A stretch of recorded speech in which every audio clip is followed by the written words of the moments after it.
Assalamualaikum warahmatullahi wabarakatuh. Kami dari kelompok 1 akan membuat video untuk memenuhi tugas UAS mata kuliah dinamika kelompok tentang proses pembentukan team building yang bertema kesehatan mental.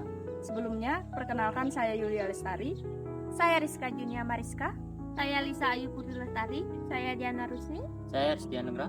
Saya Dwi Arga Julianta. Saya Saifullah. Dan selamat menyaksikan. Oh iya, ada tugas kelompok ya? Aku kayaknya butuh anggota deh. Apa aku cari dulu ya? Siapa tahu masih ada yang belum dapat kelompok.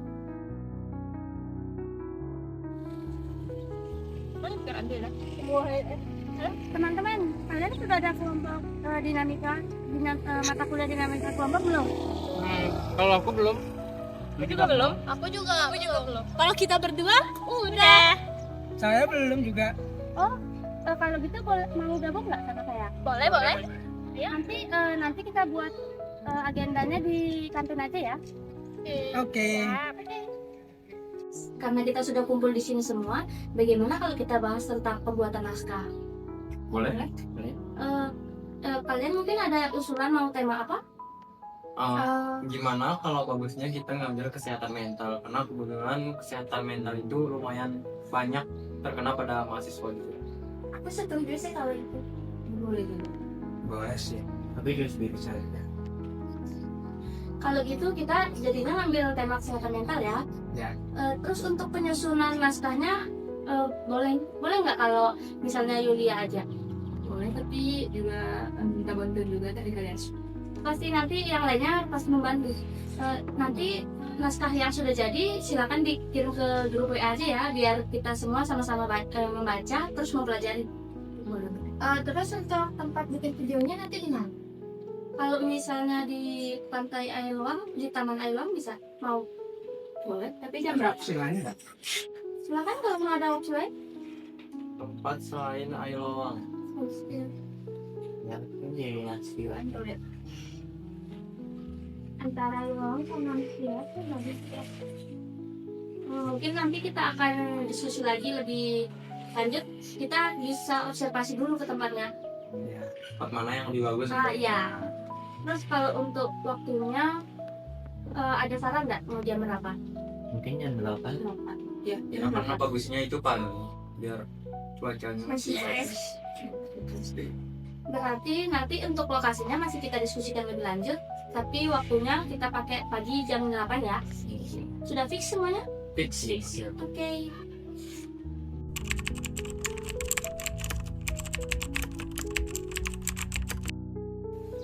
Jadi gini teman-teman, karena naskahnya semalam sudah di-share oleh Yulia, sekarang kita mau menentukan siapa pemeran 1, 2, dan selanjutnya. Bagaimana? Boleh, langsung saja. Yang mau jadi pemeran 1 siapa? Kalau saya dari naskahnya, biar saya aja. Oke Pak. Kalau 2? Saya? Aku 3. Dapat 2. 5. Aku 6. Oke, karena sudah ada perannya masing-masing, mungkin ada yang mau didiskusikan lagi sebelum kita ke proses pembuatan videonya. Tidak ada. Mungkin bisa langsung ke proses saja. Udah jadi dah aku 6. 5 dah aku. Bagaimana Rizka? Aku 6 aja deh. Berarti bertukar posisi ya? Oke. Kalau gitu kita lanjut ke pembuatan video aja ya.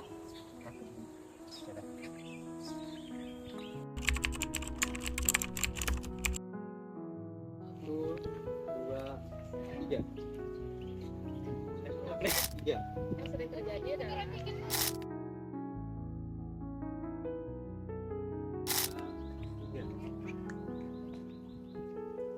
Satu, dua, tiga.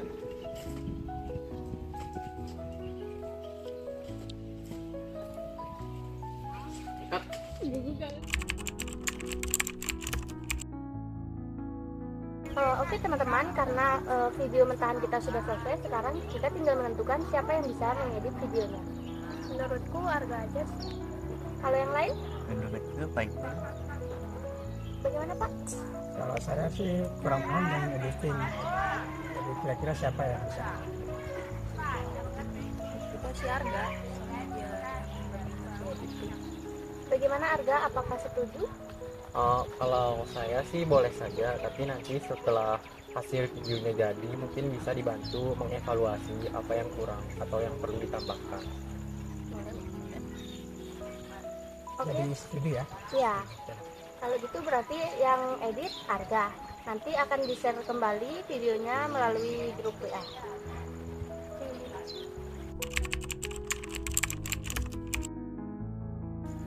Teman-teman, ini videonya sudah selesai diedit, mungkin butuh masukan dan evaluasi dari teman-teman. Boleh dilihat videonya.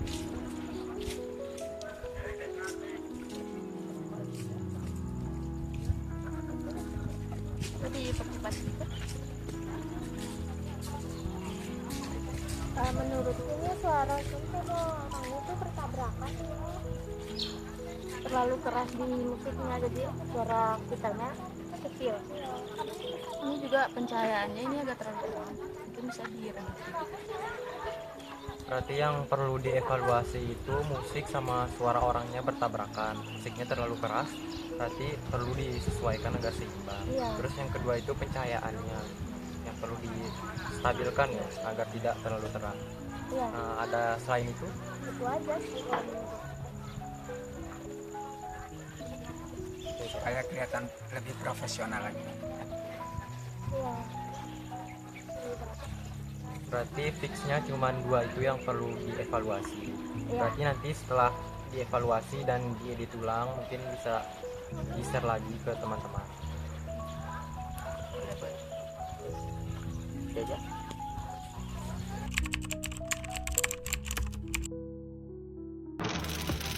Masalah mental, Gangguan mental. di tingkat kesehatan mental yang baik. Lembaga Indonesia National Adolescent Mental Health Survey mengungkapkan sebanyak 1 dari 3 remaja berusia. Halo teman-teman, kami dari kelompok 1 ingin menyampaikan pesan tentang satu hal yang sering diabaikan, tetapi sangat dekat dengan kehidupan kita, yaitu kesehatan mental. Nah, banyak orang yang terlalu fokus untuk menjaga tubuhnya, tetapi lupa bahwa pikiran juga memiliki batas dan kebutuhan yang sama pentingnya. Kesehatan mental adalah kondisi ketika seseorang mampu menyadari emosi, mengelolanya secara sehat, dan berfungsi dalam aktivitas sehari-hari. Ini bukan hanya soal tidak mengalami gangguan psikologis, tetapi karena juga tentang kemampuan menjaga keseimbangan pikiran dalam tekanan hidup. Depan mahasiswa, tekanan dapat datang dari berbagai cara tanpa diduga. Tekanan dapat berupa tuntutan akademik, nilai tugas yang kurang, bahkan persepsi keluarga yang suka menuntut. Bahkan, kompetisi dengan teman sebaya dapat menyebabkan tuntutan atau konflik terjadi pada diri sendiri. Tuntutan dan konflik ini jika dibiarkan akan menumpuk tanpa disadari. Saat tekanan itu menumpuk, respon yang muncul tidak selalu terlihat jelas. Ada menjadi mudah lelah, sulit fokus, atau kehilangan motivasi. Bahkan, ada yang terlihat normal di luar tetapi merasa kewalahan di dalam. Yang sering terjadi adalah perasaan itu tidak tersampaikan, bukan karena tidak ingin bercerita, tetapi karena takut dianggap lemah atau tidak mampu. Dan pada akhirnya, banyak orang memilih memendam semuanya sendiri. Padahal ada cara sederhana untuk menjaga kesehatan mental agar tetap stabil, seperti menjaga pola tidur, makan, serta istirahat yang cukup. Hal kecil seperti ini dapat berdampak besar jika dilakukan secara konsisten. Selain perawatan diri, komunikasi juga menjadi bagian penting. Bercerita kepada orang yang dipercaya dapat mengurangi beban emosional. Karena ketika beban dibagi, bisa mengurangi beban pikiran kita sendiri. Jika kondisi semakin berat, mencari bantuan profesional adalah langkah yang tepat, bukan pilihan terakhir. Bantuan profesional seperti psikolog, konselor, atau tenaga kesehatan mental yang kompeten. Tenaga kesehatan ini dapat memberikan penanganan yang lebih terarah. Lingkungan sekitar juga berperan sangat penting. Mendengarkan tanpa menghakimi, tidak meremehkan cerita orang lain, dan hadir sebagai teman secara emosional dapat berdampak sangat besar. Kesehatan Kesehatan mental bukanlah hal yang bisa ditunda ataupun diabaikan. Setiap orang memiliki batas dan tidak apa-apa untuk mengakuinya. Yang terpenting adalah bagaimana seseorang tersebut merespon dengan cara yang sehat dan bertanggung jawab. Peduli kesehatan mental, peduli diri sendiri. Terima kasih. Sekian video dari kami, semoga dapat bermanfaat. Terima kasih. Wassalamualaikum warahmatullahi wabarakatuh. Bye-bye.